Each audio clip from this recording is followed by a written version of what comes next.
Good afternoon, everybody. It's just coming up for 2:45 here in sunny Scotland. Dog's been taken for a walk, so I've now got a bit of peace and quiet to get on and do a short video. I would like to obviously start off by addressing the terrible, sad news about Denise Rainey, and I feel I should share my sort of happiest, funniest moment with Denise was at the rally house. A lot of you saw the shenanigans that were going on the Saturday night after the rally last year. I've seen the video. I can't remember much of it at the time for obvious reasons, but my fondest memory of Denise would be the day before, on the Friday night, when Denise had packed her car full of art and craft stuff, and the dude and I were busy making our banners ready for the next day. Mine was #WorkWithKZ, and it was just quite funny how myself and the dude and Denise fell into the role of me and the dude being primary school pupils and Denise being the teacher, and we would, well, I in particular would go along every now and again just to make sure that if I'd got a question about how to do something, was this correct? Is this how it's done? And she would say either yes, or most cases no. You need to do this. You need to do that. And it was very very enjoyable, very funny. And then, of course, that was while she was busy working on the 80 More Things display that she'd created. And I just remember that it was great fun having everybody at the rally house. It was a good time was had by all, possibly a slightly more jolly, jovial time had by one or two. But anyway, really, really sad to hear about Denise. And obviously, I mean, at the rally, Denise and Ali, I think they travelled up together, because I remember getting in touch with Ali saying, do you want me to pick you up, because we'll be coming past? She said, that's fine, Denise is gonna pick me up. So yeah, very, very, very sad, very tragic news about Denise. Condolences obviously to Denise's family, but also to all her close friends, Ali in particular, and Linda, for such a tragic loss. As I say, you all got to enjoy some of the happier, funnier moments of last year's rally. And so, as some of us and the dude were explaining earlier today, we've got an online rally coming up, hopefully in, I believe it's a fortnight's time. Hello, Cherie. Obviously, at the moment, the lots of big news. Obviously, the fact that KZ has had her word count upped from, I believe, 3,000 to 9,000 as in response, and deadline extended to the 25th of June. But one wonders if any of these lawyers are going to leave it to the last minute to post stuff. One often suspects that they'll be a couple of days early, but maybe not the weekend before. So we'll just have to wait and see what Kathleen comes up with. And so it's probably taken her a couple of days just to get over from the hysterics of laughing at everything that Lisa Comfer was putting in her response. Anyway, here's the article. Obviously, big news at the moment, and it's escalating. The murder of George Floyd. Here's an article by Jeremiah Bourgeois. This dates back to, I believe, October of 2018. Have a quick look at it. I will post the link in the description below, as usual. You can go and check it out. There are some interesting videos to see.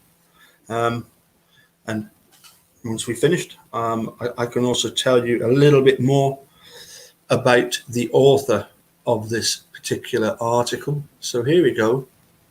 Hopefully this will all work for you. I will check, make sure that everything is working. Always a good idea,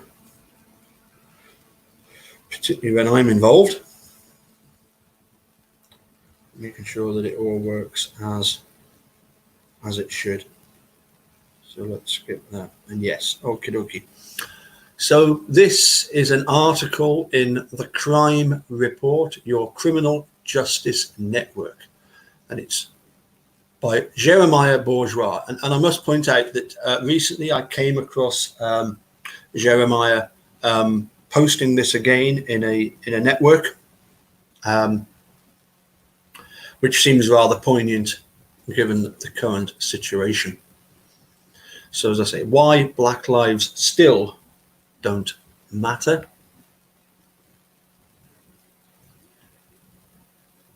Okay, so let's just have a read through. In 1956, Harrison Finley, a black man, was shot dead in front of his parents' home in Washington, D.C. by police officers for purportedly resisting arrest. A catch-all charge that covers practically everything from loud talking to necking, according to a leading African-American newspaper at the time.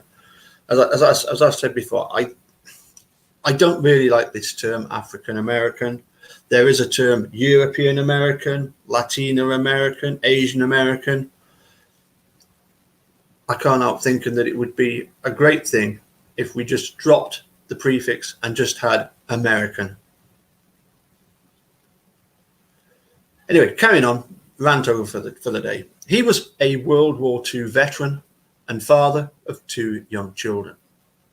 That same year, also in DC, Nelson Marshall, a Safeway truck driver, also black, was killed by a police officer during a traffic stop. The officer was indicted for homicide, but later found not guilty by an all-white jury. These accounts are highlighted in Locking Up Our Own: Crime and Punishment in Black America. The author, James Foreman Jr., also notes that throughout this period, black citizens were consistently subjected to verbal disrespect from the very people whose job it was to serve them.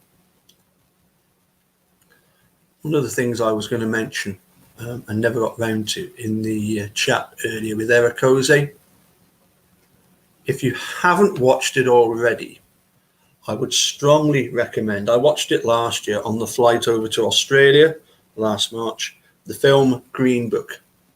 It's based on a true story, well worth a watch. If you haven't done so already, I was particularly pleased that as I was flying back, I heard people saying, you know, what's a good film to watch? And other people saying, oh, Green Book, you must watch that. You must watch Green Book. That's not The Green Mile, Green Book. It stars Viggo Mortensen, who was, I believe his name was Aragorn in Lord of the Rings. He's been in a lot of other things. Anyway, let's carry on with Jeremiah's article. While we have come a long way since the days of endemic racial prejudice within police departments, some things seem impervious to change. I lacked the imagination to depict what it was like to have an encounter with the police as a black male in 1956. Yet, despite the melanin of my skin, I cannot tell you what this experience is like for a black man in contemporary America either. My status as a convict has shaped me far more than my experiences in society, given that I have been confined since the age of 14. As a consequence, my worldview is far different than many of those who share my complexion, but have been fortunate enough not to have had their existence defined by mass incarceration. Whether this background has made my opinions enlightened or naive probably depends on whether the reader agrees with my commentaries.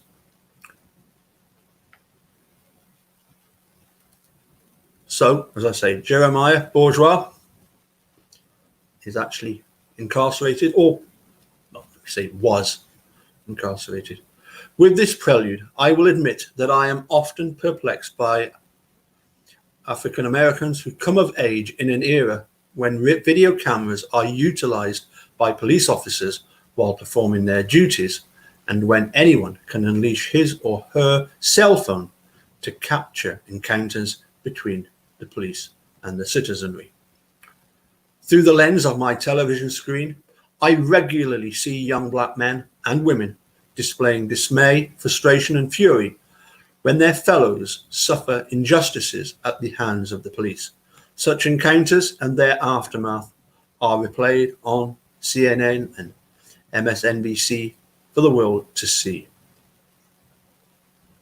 A black man is shot to death by a police officer under circumstances that appear suspicious, and sure enough, there on the screen I will see black folks giving a press conference featuring the requisite man in a bow tie looking like he's itching for a fight with Whitey. There's the local preacher man in his Sunday best, acting as if he's the voice of the black community, and the family of the deceased, if he happened to be a crook, acting as if he were a college student whose death by violence was unimaginable, and as if he never hurt anybody.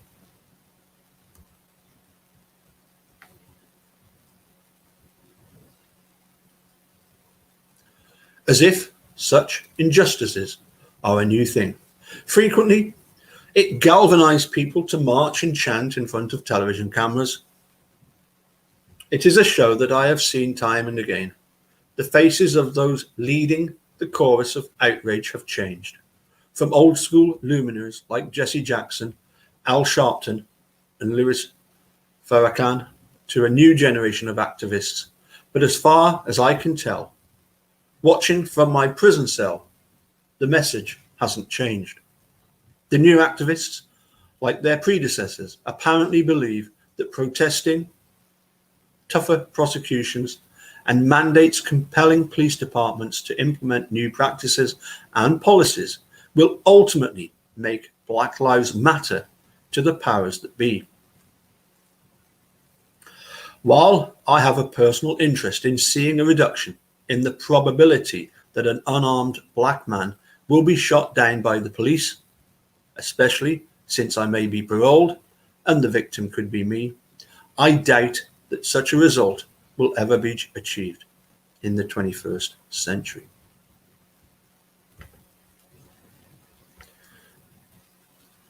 There are three reasons why I am skeptical. First, black people continue to be seen as dangerous. As the authors of the recently updated The Black Image in the White Mind show, the media has a long history of portraying black men as violent, and white people have been a receptive audience.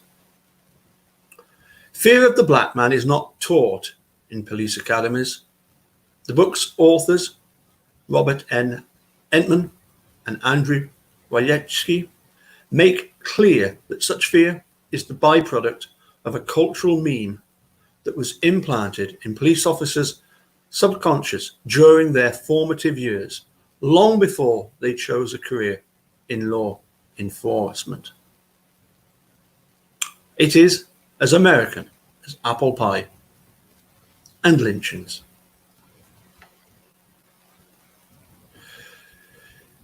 This is the grim reality through which efforts to deter officers from using deadly force without justification, ranging from de-escalation training to the threat of prosecution, must be seen. they will make little difference to the black man who gets stopped and frisked, because such efforts won't change hearts and minds. To expect otherwise is to believe black men can be made to no longer feel anxiety when confronted by the police. As a parallel, I have watched the Washington Department of Corrections make futile attempts to change the mindset of correctional officers in order to make imprisonment less dehumanizing to those who have lost their liberty. Administrators wanted them to refer to us as individuals, but pushback from officers resulted in the quick reimposition of the term offender.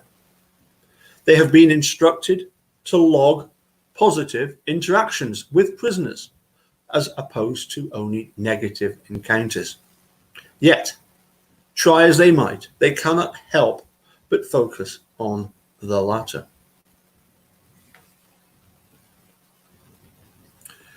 The ugly truth is that most correctional staff cannot perceive us as anything other than convicts who are unworthy, just as police officers are primed to see that black man as a potentially dangerous criminal. The second reason that makes me skeptical about Black Lives Mattering is this. Police officers are not robots. They are emotional human beings. When their authority is challenged, some become angry. When a suspect flees like a cheetah down an alley, leaps over several fences and barrels through sticker bushes and poison ivy, the pursuing officer can become enraged at the very man that he has come to fear subconsciously.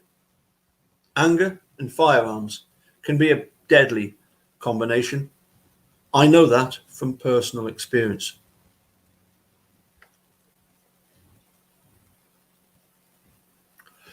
While it is true that police officers are trained on the proper use of deadly force, every now and then anger will get the best of one of them. You only need to view one graphic police body cam video of a 2018 police chase to see the ugly results. As I say, I'll post the link in the description below, and you can check out these videos. Carrying on. In fact, were you to review video footage inside the prisons, you would see the same phenomenon at play. Prisoners know full well that challenging correctional officers' authority often leads to arbitrary and sometimes violent reactions. The training that these officers received to be measured and consistent when dealing with offenders often goes out of the window in the face of defiance. It comes as no surprise then when I see people on my television screen experience this backlash during encounters with law enforcement. Prison is just a microcosm of society.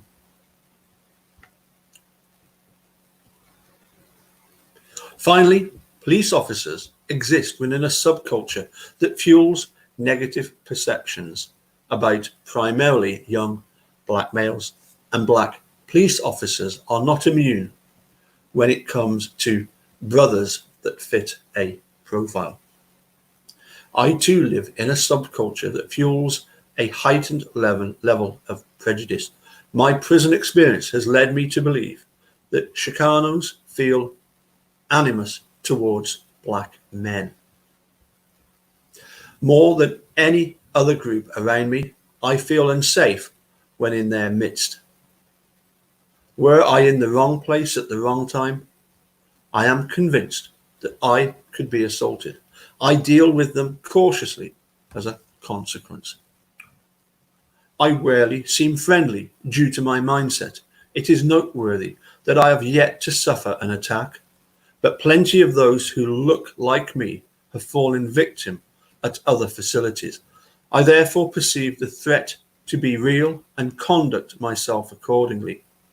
As Al Gore notes in The Assault on Reason, when an emotional reaction like fear is especially strong, it can completely overwhelm our reasoning process.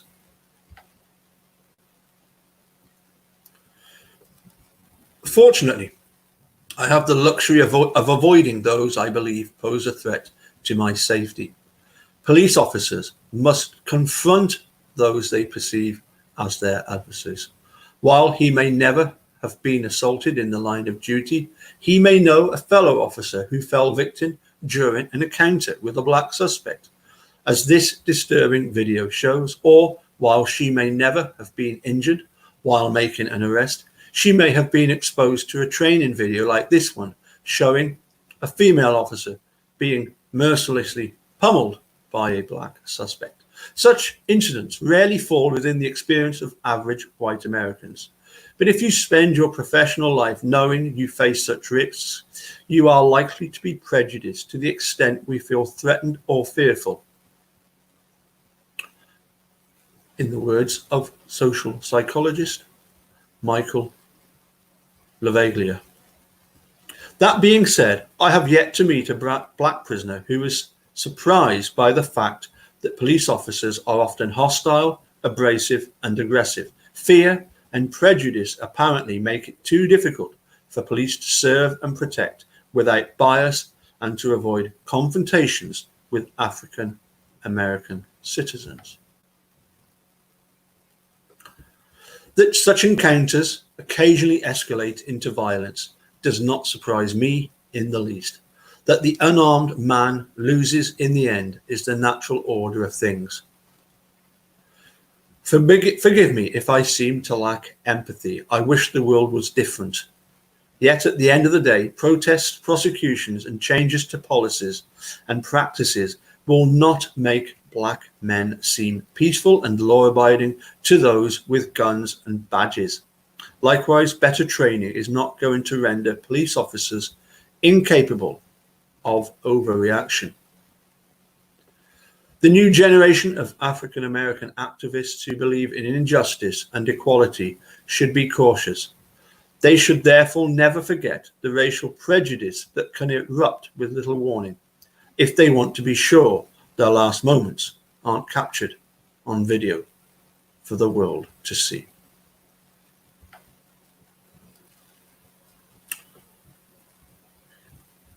Jeremiah Bourgeois is a regular contributor to TCR and an inmate in Washington State, where he has been serving a life sentence since the age of 14.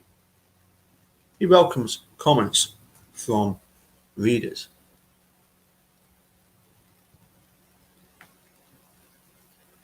And I will just read a little bit that I have about Jeremiah.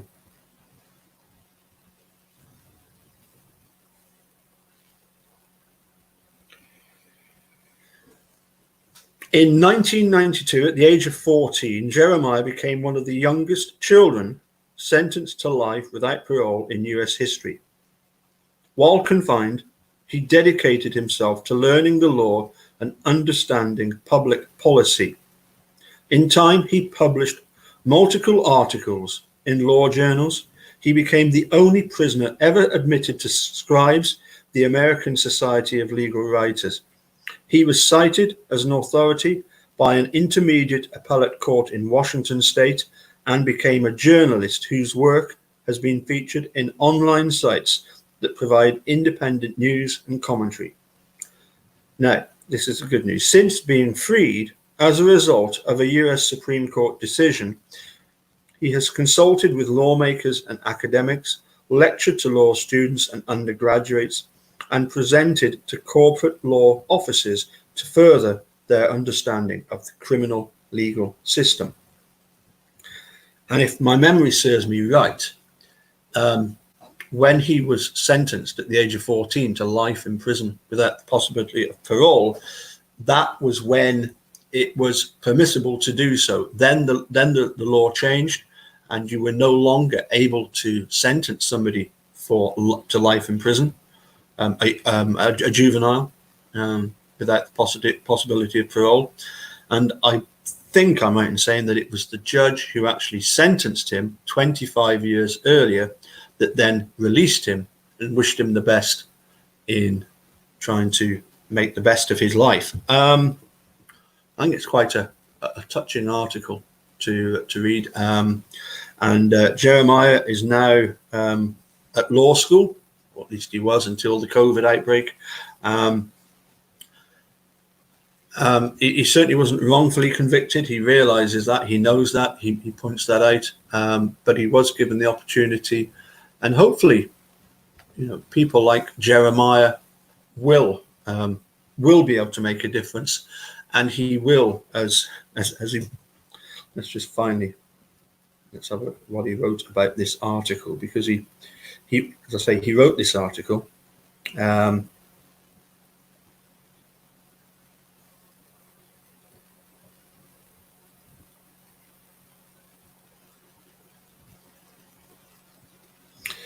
Yeah, he wrote that several years ago, when incidents of police shooting unarmed black men were being reported serially by the media, I wrote an opinion piece wherein I casted a skeptical eye on efforts to eliminate the racial bias that often fuels police mistreatment of African Americans.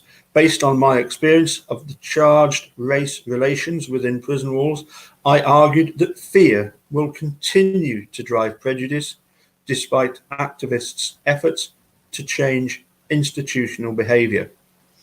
As I say, that was while he was incarcerated. He's since been paroled. He finishes up, I hope that I was wrong. Let's hope that he does get the chance to make a difference. Okay, I'm going to...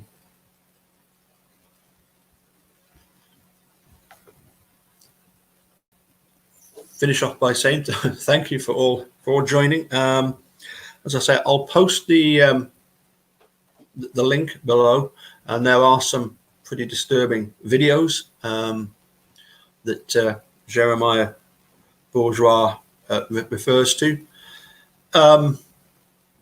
My own thoughts on it haven't been unchanged. It's a lot more complicated than some people would think. You're not going to just suddenly change things overnight. There needs to be, a change in mindset, and hopefully, things like the outrage at the treatment of George Floyd will start to make a difference. Anyway, I believe that there's a few people doing various videos throughout the day, so hopefully you'll look forward to seeing a few of them. That's all for me for now. We'll catch you all again soon. Bye for now.